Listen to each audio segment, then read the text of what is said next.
se sont rendus à la convocation des juges.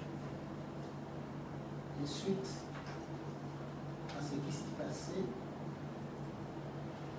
les deux militants du PDCI, parce qu'ils ne sont pas venus d'ailleurs, donc ils font partie de la maison, qui sont en face de nous, ont compris que le PDCI est une grande famille. Et la foi dans ce militantisme est toujours vivant. Ils ont donc préféré dire au président du parti qu'ils ont décidé de retirer leur plainte. Mais ils souhaiteraient certainement venir rencontrer le président du parti pour lui dire de dire. Que nous sommes retrouvés ce soir. Et je voudrais d'emblée leur souhaiter la fraternelle bienvenue dans cette maison qui est transformée aujourd'hui en prolongement de la maison du parti, puisque les textes de notre parti font du président, du vice-président, moyen d'âge, le président par intérim en cas de vacances. Et depuis le décès du président Bélier, c'est donc le président qui assure la présidence. Et c'est ici que nous nous retrouvons pour tenir donc la réunion. La petite cellule et les temps de réunion, bien sûr, se tiennent au siège du parti. Donc, soyez la bienvenue chez vous. Et merci déjà pour cette démarche que vous avez acceptée dans le plan. Je vous honore.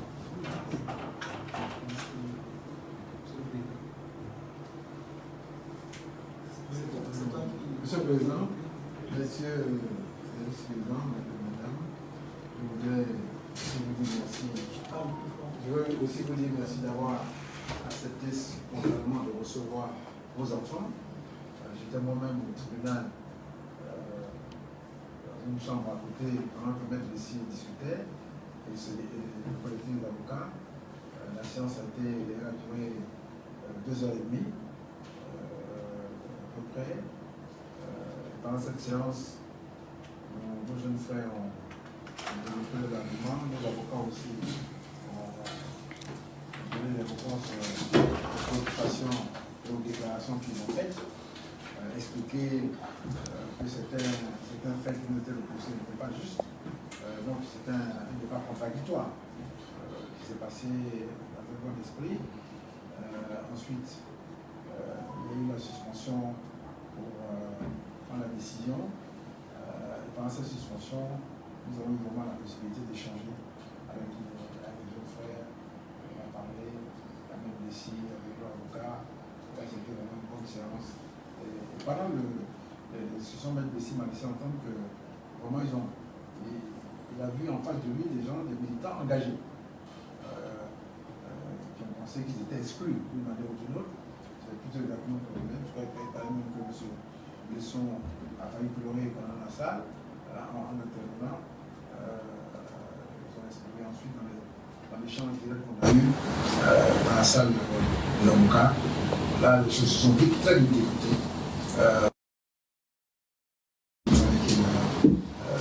De plainte et qu'il n'y avait pas de visée particulière sur chacun d'entre eux, de la discipline qui s'est appliquée, c'est la discipline du parti. Donc il faut plutôt avoir une attitude modeste, ensuite demander la clémence du parti si besoin. M. Moura m'a d'ailleurs demandé la question de savoir, est-ce que les sanctions qu'ils ont contre nous vont être levées, etc. Je lui ai expliqué que le président lui-même a introduit au niveau politique la demande au Congrès ordinaire de pouvoir lever des sanctions au cas par cas. Donc, ça sera fait au cas par cas et personne ne sera visé de manière directe. Il appartient de bien expliquer la situation. Le parti sera pleinement ouvert. Ça a été la même chose avec M. Besson. Qui se trouve être un jeune frère. ne se connaît pas tous à Abidjan, mais il y a une région. Donc, je crois que ça s'est vraiment très vite décanté. Ils ont décidé de tenir leur plainte. Donc, ils sont bons partis dans la salle à 17h. Exprimer leur vœu de retirer leur plainte. La présidente a préparé les documents pour eux. L'avocat, la partie adverse également a accepté les accords qui ont été passés. Et à 17h30, autour de 17h30, la décision a été prise d'annuler complètement toutes les plaintes et les diminutions qui étaient faites au commissaire. On a la bonne nouvelle et donc tout de suite, je vais vous proposer, quand on a fini, de venir rencontrer le président du parti en tant qu'office pour pouvoir s'exprimer, dire ce qu'ils ont sur le cœur, et aussi réexprimer leur engagement pour servir le parti tout au long. Monsieur le Président, l'objet de cette visite sont vos enfants veulent intervenir un tout petit peu sur un petit message et ensuite nous prenons la bonne question. Vous êtes en famille?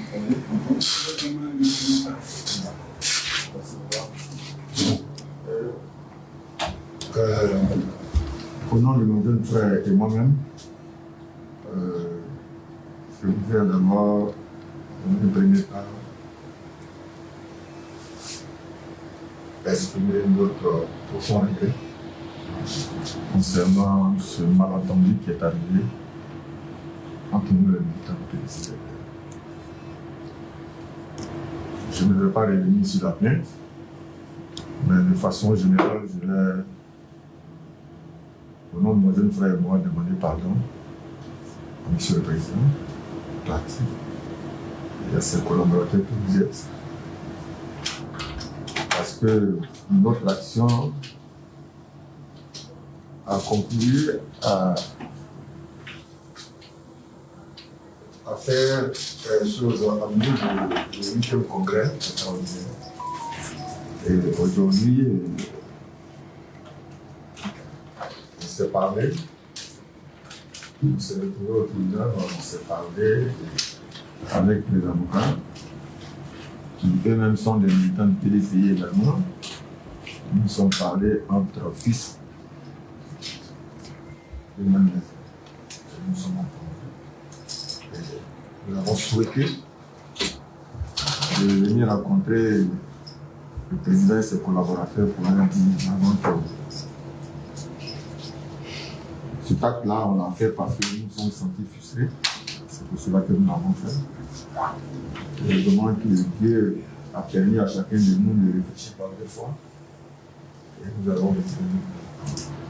Sinon, en principe, notre plainte n'était pas dirigée sur quiconque. Et aussi, il faudrait faire remarquer que notre plainte n'était pas dans les... C'est-à-dire qu'on n'avait pas le soutien quelconque d'un militant de PDCI-LDA, c'est parce que nous nous sommes sentis frustrés. Et avec certains de nos amis qui malheureusement n'étaient pas au tribunal aujourd'hui, qui a été retiré de la liste électorale, comme nous, à Ytoubon, dans la délégation de Croix-Rouge, dans la délégation de Ytoubon, dans la délégation de Cité d'Air également. Tous ceux-là sont là. Au nom de toutes ces personnes-là, nous avons réfléchi ensemble, nous avons pris la salle de décision de aussi merci de nous recevoir ici aujourd'hui à sa résidence. Je vous dis que nous sommes vos enfants, nous sommes engagés auprès de vous, nous avons appris beaucoup de choses auprès de vous, et nous sommes les enfants du PDCI. C'est nous qui allons assurer l'intérim après. Et donc, par moment, un enfant peut souvent avoir un mauvais comportement quand le père tape sur la tête, il revient à la raison. Je pense pour mon part que c'est ce qui a été fait. Encore une fois, nous présentons nos excuses pour ce malentendu. Merci.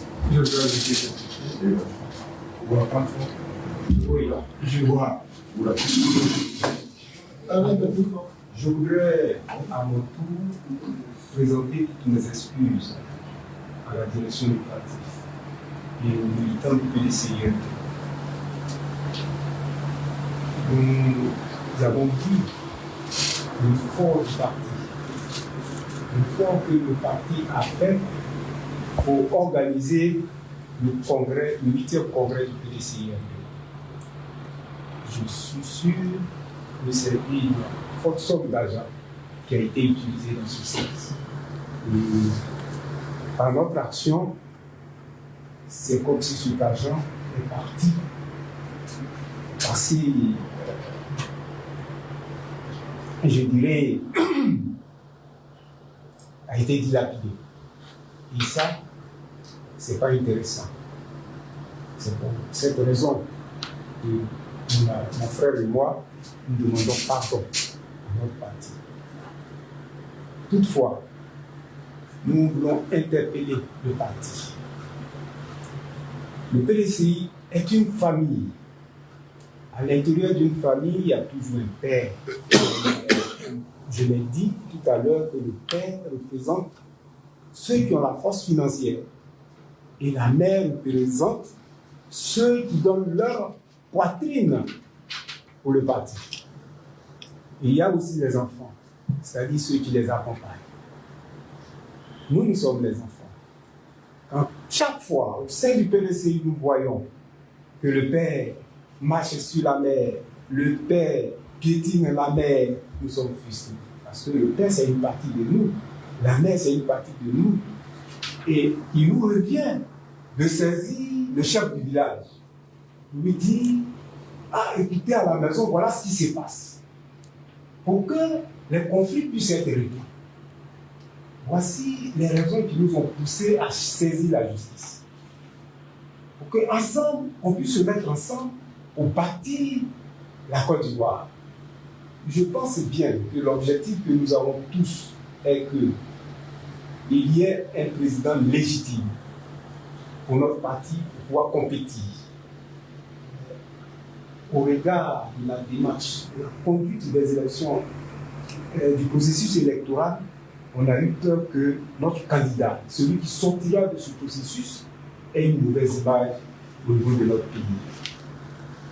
Au regard de toutes ces conduites qui ont été tenues durant le processus électoral.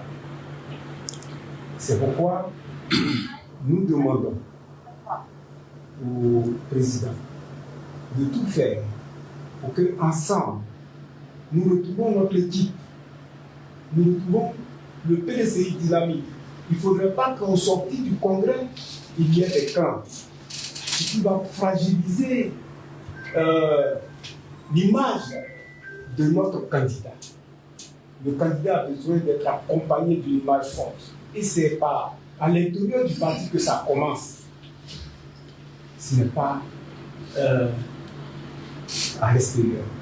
Donc je demande vraiment au président de regarder cette famille, de construire, de nous aider à construire cette famille et une bonne unité pour accompagner le candidat qui sortira vainqueur aux élections du 8e congrès du PDCI.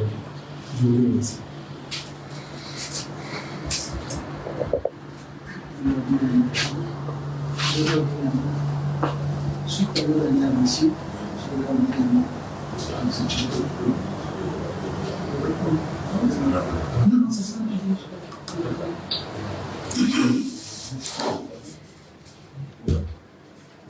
Le président aura l'occasion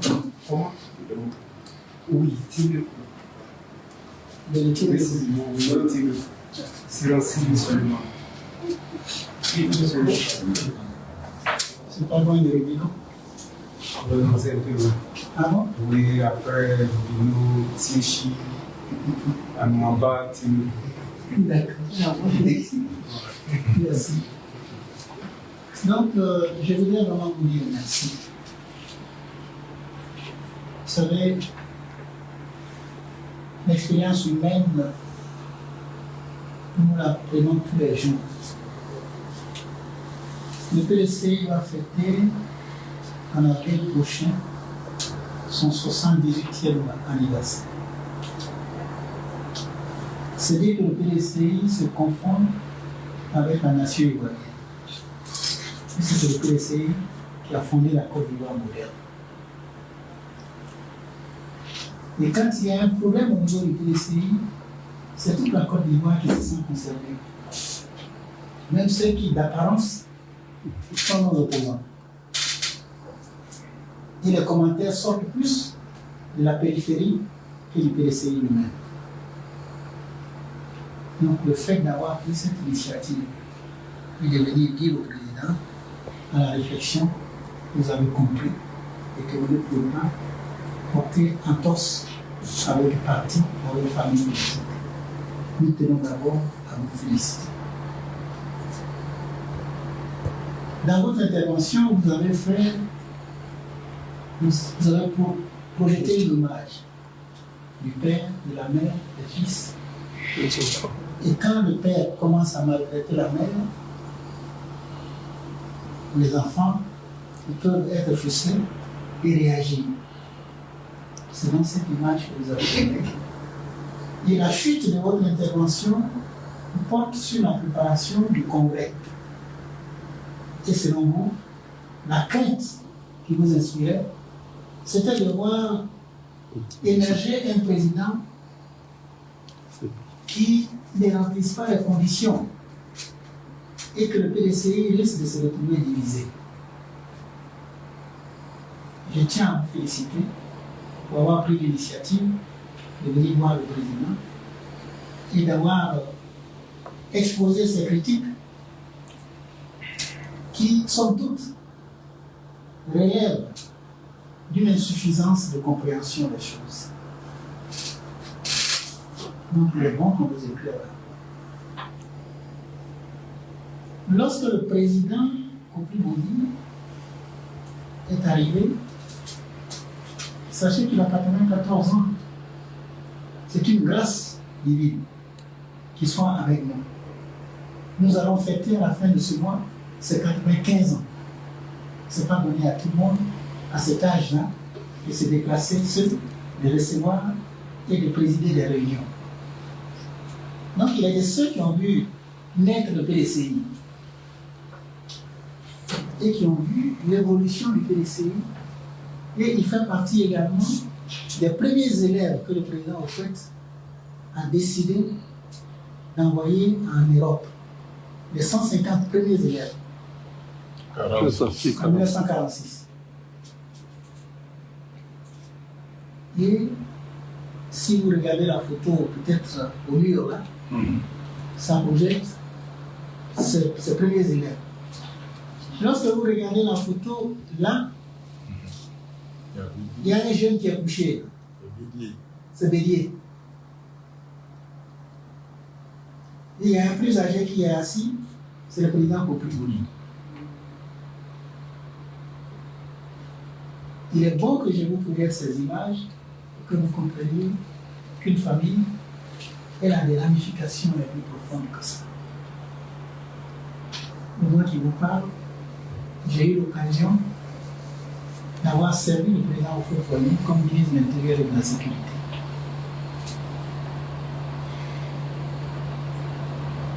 C'est ça qui fait la force de la Côte d'Ivoire. Je ne suis pas issu de Yamoussoukro, mais au plus fort de la situation en Côte d'Ivoire, le président Houphouët m'a fait appel pour être à ses côtés et gérer la situation du pays. Donc lorsque nous avons, sur l'instruction du président Kofi, commencé à préparer l'élection du président, la première des choses d'abord, il y a eu appel à candidature. Et le résultat de cet appel à candidature a donné 5 noms que vous connaissez. Kakou Bikaou, Koumou, Yassé, Akossi Benjo, et le plus jeune, Tidiane Tchak. Aussitôt, des contestations ont commencé à fuser de toutes parts. Un tel ne peut pas être candidat pour telle et telle raison. Un tel ne peut pas pour telle et telle raison. Mais le rôle de ceux qui sont chargés de recevoir les candidatures, c'est d'examiner tout cela en conformité avec les textes de notre parti.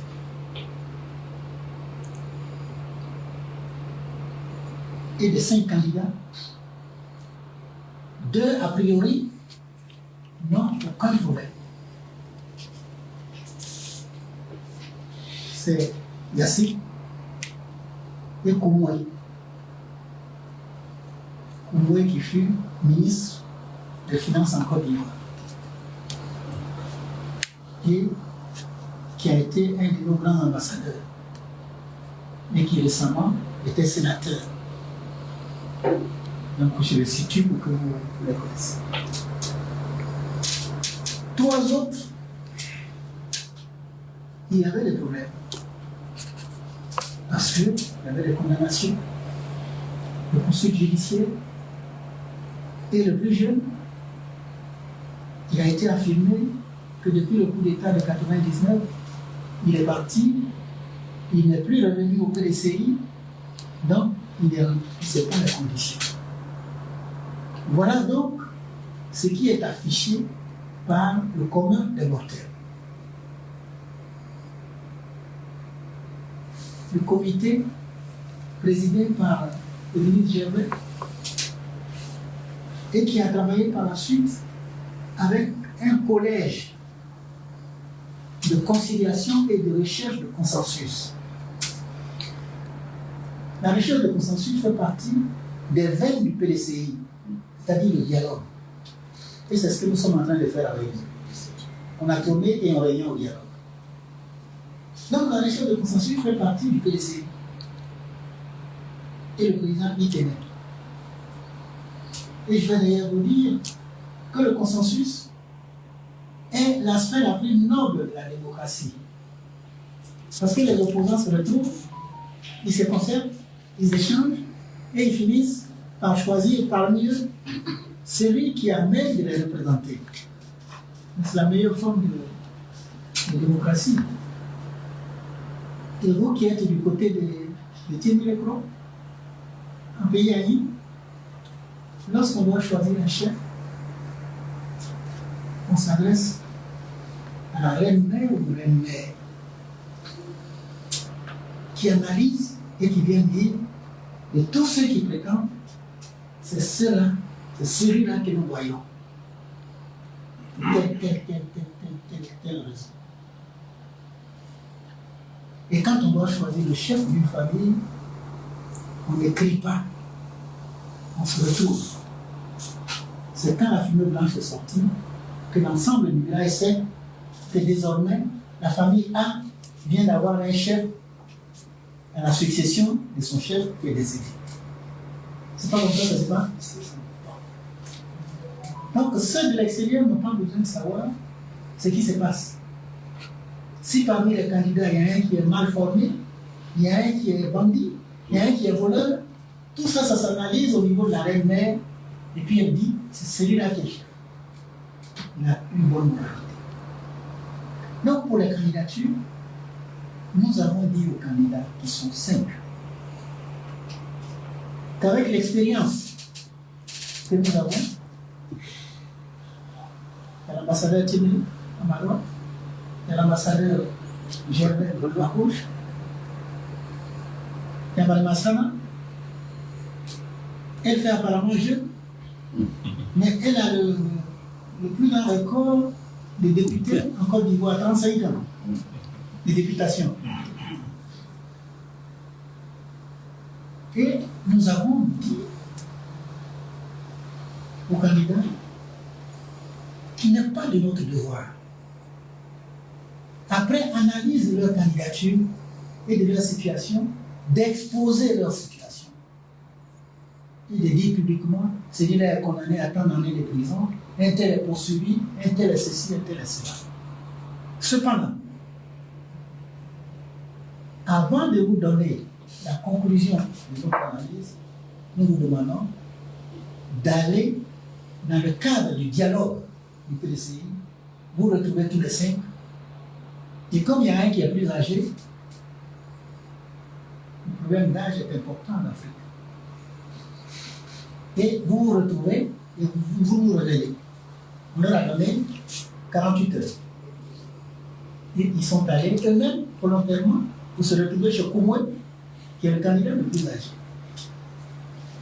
après 48 heures, ils nous sont revenus. Et un candidat a annoncé son retrait, c'est Benjo. Nous l'avons félicité et nous lui avons dit, il ne faudrait pas que nous annoncions ton retrait. Il faut que toi-même tu annonces que volontairement tu as décidé de te laisser. Pour ne pas qu'on ait le sentiment qu'on t'a obligé. Et ensuite, nous avons expliqué, pour faire court, à tous les candidats. On a pris candidat par candidat. Bien que Benjo ait déjà annoncé, mais nous avons commencé par Benjo. Tu as été condamné à 20 ans de prison. Tu as des empêchements aujourd'hui. Tu ne peux pas avoir accès à certaines activités que tu avais l'habitude de faire. Tu as certaines interdictions. Mais ça nous choque. Tu as été sanctionné parce que tu es militant du PDCI. Donc pour nous, PDCI, c'est une sanction politique. C'est une condamnation politique. Et nous te soutenons. Et nous te disons que si nous décidons de t'exclure parce que tu as été sanctionné, c'est qu'on t'inflige une deuxième sanction. Donc pour nous, au PDCI, tu es éligible. Mais le président du PDCI doit pouvoir défendre le PDCI face à nos opposants. Il peut se trouver face aux dirigeants actuels, c'est normal. Mais s'il est enchaîné par une condamnation, est-ce qu'il aura la liberté d'action pour défendre notre parti? Dès lors, nous soumettons cela à votre conscience et vous viendrez nous dire si vous estimez qu'en l'état, vous pouvez être président du PDCI, nous n'avons pas d'objection. Est-ce que vous me suivez? Nous passons à Gikaoui. On lui explique la même chose. Le document qu'il nous a apporté, lui-même, affirme qu'il est sous contrôle judiciaire et que tous les 15 jours, il doit se présenter devant un juge. Et pour s'absenter du territoire ivoirien, il lui faut absolument une autorisation. À Gikaoui, nous avons également dit nous apprécions ton engagement au PDCI.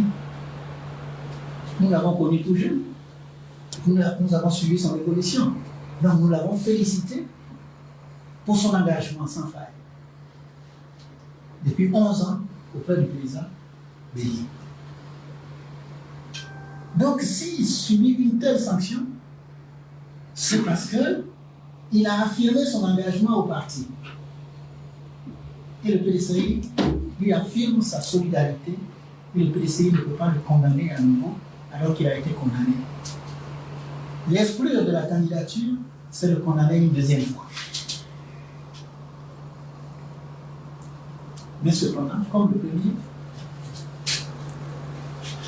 si vous êtes pris en l'est par le pouvoir, pour le président que vous allez être dans quelques jours, est-ce que cela ne va pas influer sur la vie du PDCI lui-même? Non. Nous faisons appel à votre conscience. Pour nous, vous êtes éligible parce que la sanction peut pèse sur vous. Si vous n'étiez pas du PDCI, on ne vous aurait pas sanctionné. Donc, dites-nous votre position. Il faut aider votre parti. Voilà ce qui a été dit. S'agissant en fait des tiers, je voudrais vous dire que la fonction politique, elle influe sur certaines actions. C'est-à-dire que quand vous avez certaines fonctions, certaines responsabilités, et que vous avez une étiquette visible de militant, ça gêne la société dont vous avez la charge si vous êtes engagé dans cette société. Imaginez qu'on vous nomme représentant permanent de la Côte d'Ivoire aux Nations Unies et vous êtes membre du bureau politique du PDCI. Mais si vous arrivez et vous dites que vous êtes membre du bureau politique du PDCI, mais les autres Ivoiriens ne vont pas se reconnaître en vous. Donc, dès lors qu'on vous nomme, par exemple, aux Nations Unies comme représentant de la Côte d'Ivoire, on éclipse votre militantisme. Et discrètement, vous venez pour payer vos cotisations. Et c'est cela d'ailleurs qui paye plus dans la discrétion. Ils viennent voir le président du parti, ils voient le secrétariat, et c'est eux qui font le geste le plus important. C'est ce qu'on ne voit pas. Mais on ne le déclare pas. Quand la fonction internationale cesse, la personne vient et elle commence à... Mon frère Thierry Amadouin était ministre du Commerce. Ensuite, il a été nommé ambassadeur de Côte d'Ivoire en Chine. Maintenant qu'il était là-bas en Chine, on ne pouvait pas lui coller son étiquette des membres du bureau politique. Quand il a terminé sa mission,